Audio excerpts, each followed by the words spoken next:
My friend, Johnny Cash, A Boy Named Sue. What a fun song. We're just going to teach you a basic concept behind the groove and maybe show you how to modulate.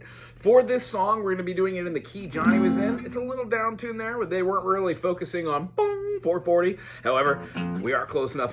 We're going to have a 1-5-1-5. That's going to be the bass groove that goes through. Remember, you don't have to just do back and forth betwixt these two. You can do the octave up, down,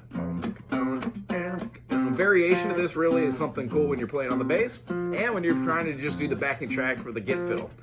What I like to do is maybe just throw like an F.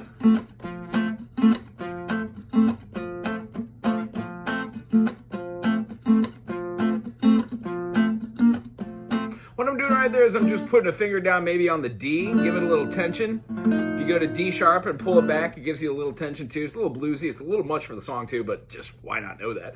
And then when we're playing like this F groove,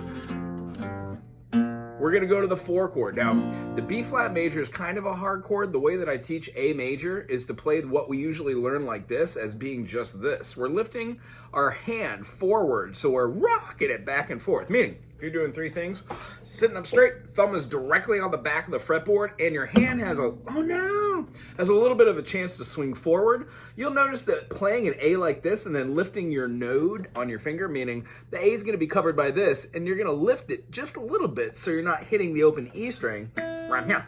Same thing works for any instrument where you need to play chords in the middle. You can play with 3 fingers, but then you only have 1 finger for awesomeness.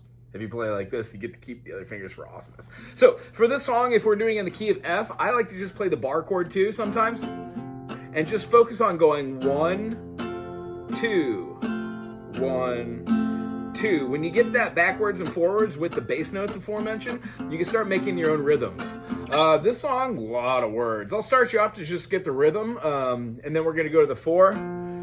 And then we do a quick 5 chord, which means this whole song is just traditional 1-4-5. We're doing it in the key of F, we're doing a B flat, and then a C major. Don't have to play the C major like the B flat, but in order to do the bass line and keep it on going, if you switch to the other C major and do it, that's fine. It's a little more open than the rest of it. So if you're worried about adding too much air in there or putting too many notes in there that are open phrasings, that kind of feeling, try both ways, see what you come up with. So if we've got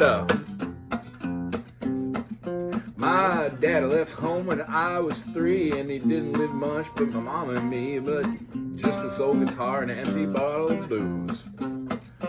Now I don't blame him because he did, and man, it's the kind of things that he never did. It was before he left, he went and named me Sue. See how the rhythm goes? It's more like a storytell. Now, the idea behind this, it's more like a spoken word. So this has a level of ad libitum or rubato where the person that's singing it, you, gets to do it any old way you want to. Now, try not to slag. Those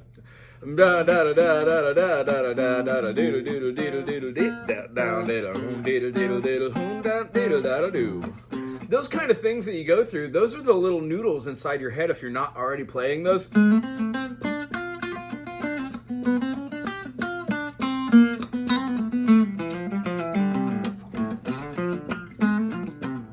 That's what I'm thinking in my head wanting to jam. But I hold back in reserve just to play the chords. So when doing that, think of that while you're trying to sing. Maybe if you mimic it and you're like, you could throw that in there with one of the lines. My daddy left me home when I was 3 and he didn't leave much, but he didn't want me and just no guitar.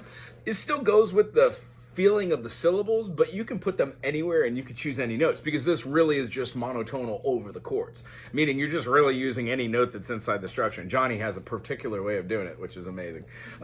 Really low baritone voice. So the whole thing has its climax at the end of the song where after they have their fight, cuts off a piece of ear. If you haven't heard the song, listen to the song. Just don't listen to me do this. The last thing that he does is he does a hard stop. So he goes, and every time I think about him now and then, and it says, if I ever have a son, and I'm gonna name him, and then it just like kind of does random strums. It's like Bill or Harry or Butch or something, anything but Sue. And that's how the song ends. And you can do like an outro. Maybe end on a F7. If you're playing a bar chord, just remove the pinky. Gives it a very cool ending type of sound. It's like a finale sound. Anywho, if you really enjoyed this as much as I did, put a thumbs up in the comment section, subscribe, and become a member to get members-only content firsties. Aloha!